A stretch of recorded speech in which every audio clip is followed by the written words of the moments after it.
Por la señal de la Santa Cruz de nuestros enemigos, líbranos, Señor Dios nuestro, en el nombre del Padre, y del Hijo, y del Espíritu Santo. Amén. Señor mío y Dios mío, creo firmemente que estás aquí, que me ves, que me oyes. Te adoro con profunda reverencia, te pido perdón de mis pecados y gracia para hacer con fruto este rato de oración. Madre mía Inmaculada, San José mi Padre y Señor, Ángel de mi guarda, intercedan por mí. Dios es un Padre amoroso y un Padre que ama a sus hijos los corrige, porque el amor que tiene por ellos quiere o busca que sus hijos se mejoren. Y no solamente busca que nos corrijamos, no solamente Él nos corrige directamente, sino que para estar seguro de esto, nos da un mandamiento. Y ese mandamiento es que nos corrijamos unos a otros. Hoy, concretamente, en el texto del Evangelio de San Mateo que escuchamos en el Evangelio de la misa de hoy, nos dice así el Señor Jesús: si tu hermano peca, ve y corrígelo en privado. Si te escucha, habrás ganado a tu hermano. Si no te escucha, busca una o dos personas más para que el asunto se decida por la declaración de 2 o 3 testigos. Si se niega a hacerles caso, dilo a la comunidad, y si tampoco quiere escuchar a la comunidad, considéralo como un pagano. Palabras un poco fuertes estas últimas, pero que tienen este sentido. Dios quiere que nosotros, sus hijos, para que estar seguro de que nos mejoramos unos a otros, nos hagamos correcciones. Y nos pide entonces que nos corrijamos unos a otros.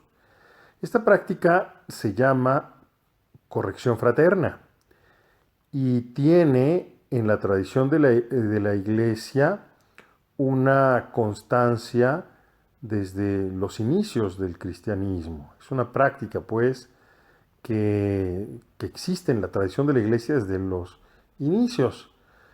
Y cada uno de nosotros necesita correcciones porque nosotros, pues, no somos santos, sino que queremos serlo, y cada uno de nosotros comprende a los demás.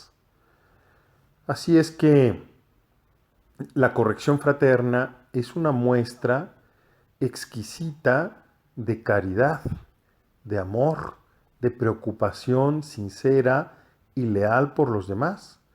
Uno comprende que un papá que quisiera no tener problemas o no hacer pasar un mal rato a sus hijos y nunca les dijera nada acerca de las cosas que hacen mal, desgraciadamente en algunos ambientes está de moda este modo de proceder, pues en realidad muestra una desaprensión y una falta de amor verdadero por sus hijos, pues muy grande, porque los deja de tal suerte que vayan creciendo en ellos los vicios, de tal suerte que vayan creciendo en ellos los errores, y que terminen siendo muchas veces gente que no sabe poner orden en sus impulsos y que no puede ser dueña de sí mismo y que cultiva actitudes incluso antisociales.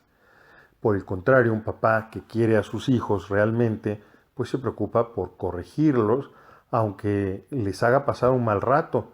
Y ese deseo de corregirles, ese fastidiarse un poco la existencia, porque a nadie le gusta pues decir ciertas cosas o decir las cosas a otra persona, pues siempre nos arriesgamos a pasarlo mal, pues es muestra de un grande amor. Entre las recomendaciones que San Pablo da a los cristianos de Corinto, por ejemplo, existe la de exhortarse unos a otros y de dar buen ejemplo.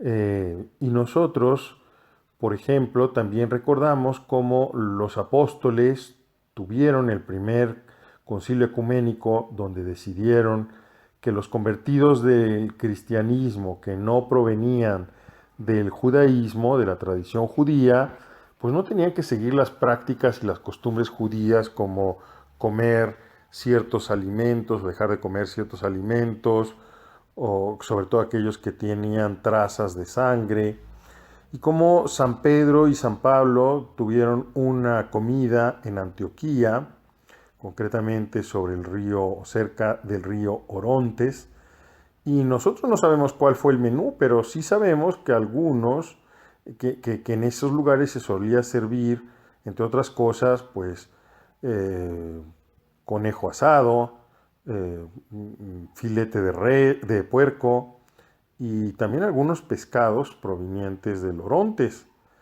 Y como San Pedro fue reprochado por algunos cristianos como si él hubiera traicionado a a las costumbres judías y como si él hubiera asumido las costumbres paganas que se vivían en Antioquía. Y después San Pedro, porque el miedo que tuvo o por respetos humanos en otra ocasión, pues quiso seguir las tradiciones judías y solamente quiso comer ensalada y algo de fruta para no molestar a esos judíos que se habían escandalizado de verlo comer lo que se comía allí cerca de Orontes. Entonces San Pablo tuvo necesidad de ponerlo, de llamarle la atención y de corregir al mismo San Pedro. Es decir, que también entre los apóstoles se vivía esta práctica de la corrección fraterna.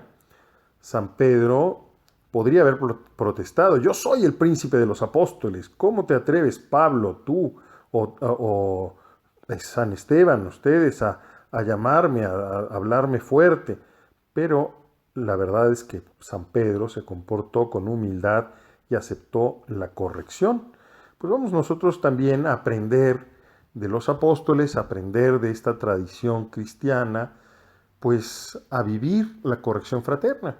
De una parte, a mostrar nuestro cariño sincero por nuestros hermanos, llamándoles la atención con palabras bien escogidas, con aparte, en privado, de tal manera que no los avergoncemos, pero siendo suficientemente claros para que la persona a la que estamos corrigiendo de verdad se entere que le estamos haciendo una corrección fraterna y no que por buscar palabras amables termine siendo tan amable la corrección que ni siquiera se entera que le estamos llamando la atención, que le estamos ayudando a ver algo que a lo mejor le puede ayudar a mejorar, ¿no?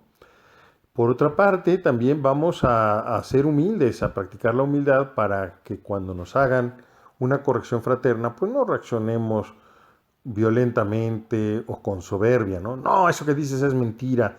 ¿Cómo te atreves tú a decirme si tú no te has fijado que tú haces esto y aquello, ¿no?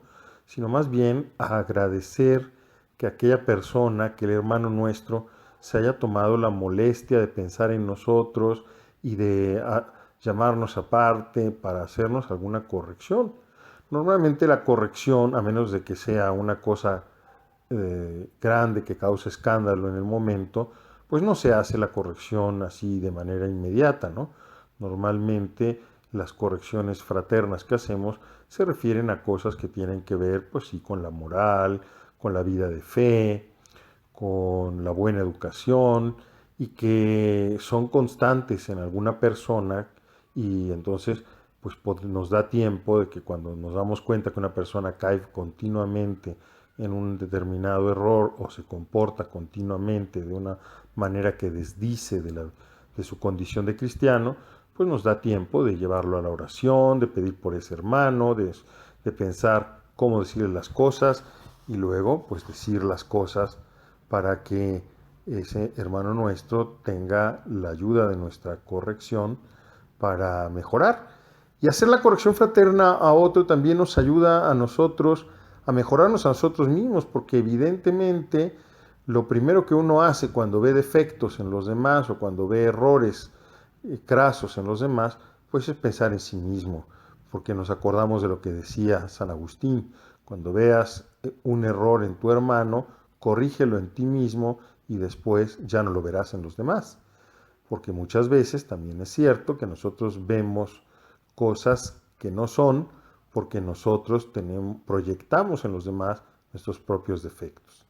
Bueno, vamos a terminar este rato de oración dirigiéndonos, como siempre, a Santa María, mi madre, a Santa María, nuestra madre, para pedirle que nos enseñe la humildad para aceptar todas las correcciones que nos ayudarán seguramente a ser mejores. Te doy gracias, Dios mío, por los buenos propósitos, afectos e inspiraciones que me has comunicado en esta meditación. Te pido ayuda para ponerlos en práctica. Madre mía Inmaculada, San José mi Padre y Señor, Ángel de mi guarda, intercedan por mí.